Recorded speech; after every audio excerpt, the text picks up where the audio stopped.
کیا عمر سے ایک صاحب نے آ کر مسئلہ معلوم کیا کہ میں حج کے احرام میں مجھ سے مچھر مر گیا ہے تو اس کی کیا جزا ہوگی؟ پاگل ہوگا اللہ اکبر، دیکھو تو صحیح انہیں اپنے حج کا کتنا فکر ہے اور اپنے عمل کے کامل ہونے کا کتنا خیال ہے کہ ایک مچھر کے مرنے پر بھی یہ عراق کا آدمی آ کر مسئلہ معلوم کر رہا ہے۔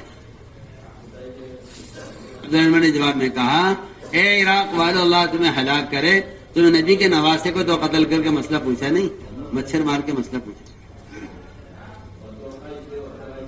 یہ عبدالرحمن رضی اللہ عنہ جواب کہ اے عراقیو، اللہ تمہیں ہلاک کرے، قاتلکم اللہ۔ نبی کے نواسے کو تو قتل کر دیا، اس کو تو مسئلہ آگے پوچھا نہیں، اس میں کوئی جھجک نہیں ہوئی، اور احرام میں مچھر مر گیا اس کا مسئلہ معلوم کرنے کے لیے آیا۔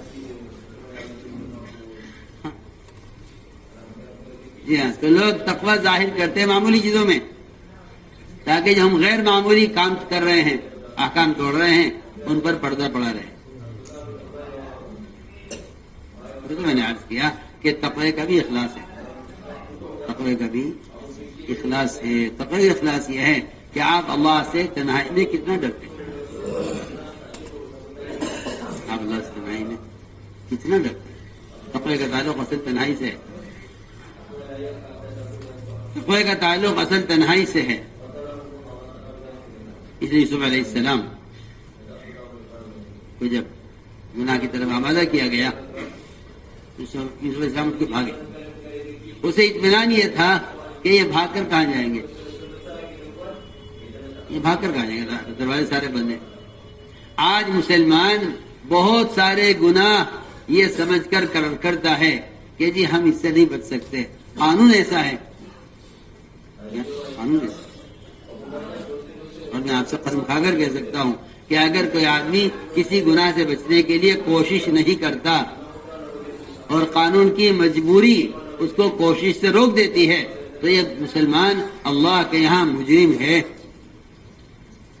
اللہ کے یہاں مجرم۔ اللہ کے یہاں سوال نہیں ہوگا کہ قانون کیا تھا، اللہ کے یہاں سوال ہوگا نے کوشش کیا کی تھی، کوشش کر۔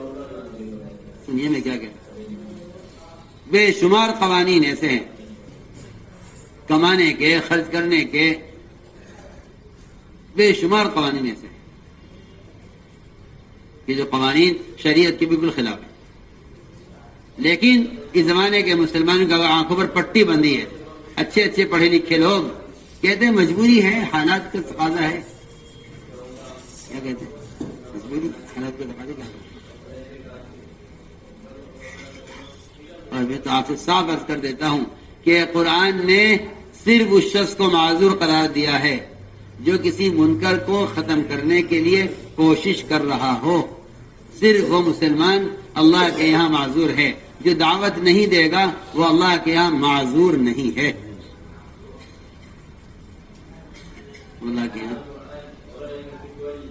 کسی حکومتی قانون کی وجہ سے کوئی مسلمان پوری دنیا میں معذور نہیں ہو سکتا، اللہ کے یہاں مجرم ہے، اللہ کے یہاں مجرم ہے۔ آج یہ کہ قانون تھا، کیا کرتا، قانون عذر نہیں ہے۔ آپ نے اپنے استعمال کے لیے کیا کوشش کی ہے؟ اگر آپ کوشش کرتے رہے تو آپ اللہ کے یہاں معذور ہیں، اور اگر آپ نے کوشش نہیں کی تو قانون پوری دنیا میں کسی ملک میں کوئی قانون، اسلام کے کسی ایک سنت کے خلاف بھی اگر کوئی قانون ہے اور آپ چھوڑ دیتے ہیں اس کو قانون کی وجہ سے، اور اس حکم کو آپ چھوڑ دیتے ہیں، تو آپ اللہ کے یہاں مجرم ہیں۔ صرف وہ لوگ اللہ کے یہاں معاف کیے جائیں گے جنہوں نے عمل کرنے کی کوشش کی، عمل کی۔ میں پوچھتا ہوں، سب سے پوچھتا ہوں، آپ کی زمین پر کوئی جھوٹا مقدمہ ڈال دے، آپ کے مکان کا پر کوئی اپنا دعویٰ کر دے، سن نظر میں کیا کہہ رہا ہوں. آپ پوری جان مال اس پر لگا دیں گے کہ نہیں یہ مکان میرا مکان. آپ وکیل کریں گے, مقدمہ لڑیں گے. اگر آپ کا مکان 50 لاکھ کا ہے تو آپ کو اس 50 لاکھ کے مکان پر 10 لاکھ پیسہ خرچ کرنے میں کوئی پریشانی نہیں ہے. صحیح ہے, کیوں کوئی دعویٰ کر سکتا ہے میرے مکان پر؟ آپ پوری جان لگا دیں گے. آپ کی زمین پر کوئی جھوٹا مقدمہ کر دے, آپ مقدمہ لڑیں گے کہ نہیں میری زمین ہے. آپ کیسے کہہ رہے ہیں؟ آپ یہ لڑیں گے, سالہ سال آپ کی لڑائی چلے گی, آپ کو زمین کسی طرح اپنی بچانی ہے. اور اگر کسی شریعت کے حکم کے خلاف کوئی قانون آ جائے, آپ کیا کہیں گے؟ آپ کو غلط اتار رہے ہیں. اس والے پہ میری توجہ چاہتی ہے بہت. آپ سوال ہے آپ سب سے, آپ نے اس کے لیے آپ نے کیا کوشش کی؟ قانون ہے, ٹھیک ہے.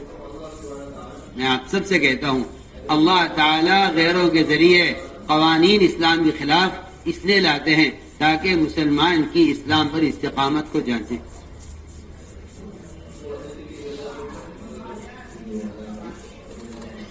اس لیے اللہ نے صاف کہہ دیا کہ کیا تمہارا خیال یہ ہے کہ تم جنت میں ایسے داخل کر دیے جاؤ گے؟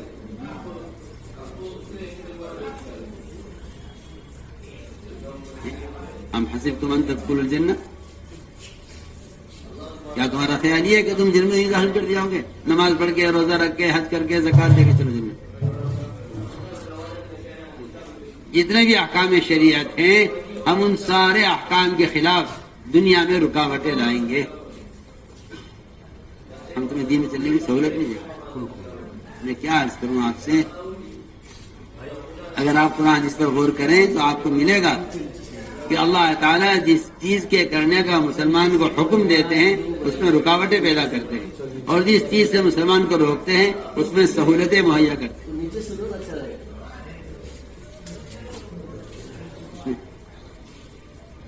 قرآن پڑھیے, بھرا ہوا ہے قرآن سے. بے شمار انبیاء کے واقعات ملیں گے آپ کو, بے شمار واقعات انبیاء کے ملیں گے. جس کام کے کرنے کا حکم دیں گے اس میں رکاوٹیں ڈالیں گے, اور جس کام سے روکیں گے اس میں سہولت دیں گے. اصحاب السبت پر اللہ تعالی نے ہفتے کے دن شکار حرام کر دیا. ہفتے کو شکار نہیں کر سکتے. اللہ چاہتے تو ہفتے کے دن ساری مچھلیوں کو غائب کر دیتے اور سمندر کی تہ میں چھپا دیتے تاکہ یہ حرام کام نہ کرتے. کیوں اللہ نے حرام کر دیا شکار ہفتے کے دن؟ اللہ نے ان کے امتحان کے لیے ہفتے کے دن ساری مچھلیوں کو سمندر کی سطح پر جمع کر دیا. ہم دیکھنا چاہتے ہیں, شکار کرتے ہوئے نہیں. اگر یہ کہ نہیں ہم نہیں کریں گے شکار, چاہے ساری مچھلیاں سمندر کے اوپر آ جائیں, ہم نہیں کریں گے شکار, کیونکہ اللہ نے منع کیا. اللہ نے منع کیا, ہم نہیں کریں گے شکار, اللہ نے منع کیا. فصیح لکھا ہے کہ ہفتے کے دن پانی نظر نہیں آتا تھا سمندر کا, مچھلیاں پانی کی سطح پر جمع ہو جاتی تھی اس طرح مل کر. پانی نظر نہیں آتا تھا, اتنی مچھلیاں. کیوں کیا اللہ نے؟ دیکھنے کے لیے کہ دیکھیں شکار کرتے نہیں کرتے. اگر اللہ ساری مچھلیوں کو ہفتے کے دن سمندر میں چھپا دیتے اور یہ کہتے ہیں شکار کرنے نہیں, کیونکہ ہے بھی نہیں, مچھلی ہے بھی نہیں, چلو اللہ کا حکم بھی ہے آج شکار نہ کرنے کا, کوئی بات نہیں.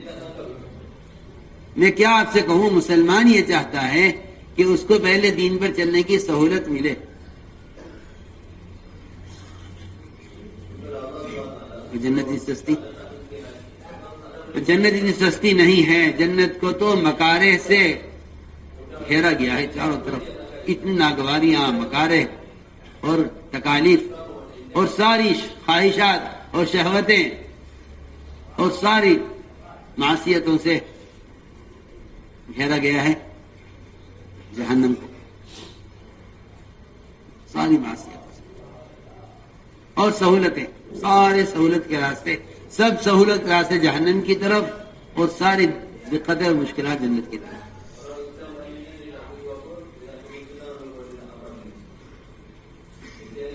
میں نے ایک بات عرض کی ہے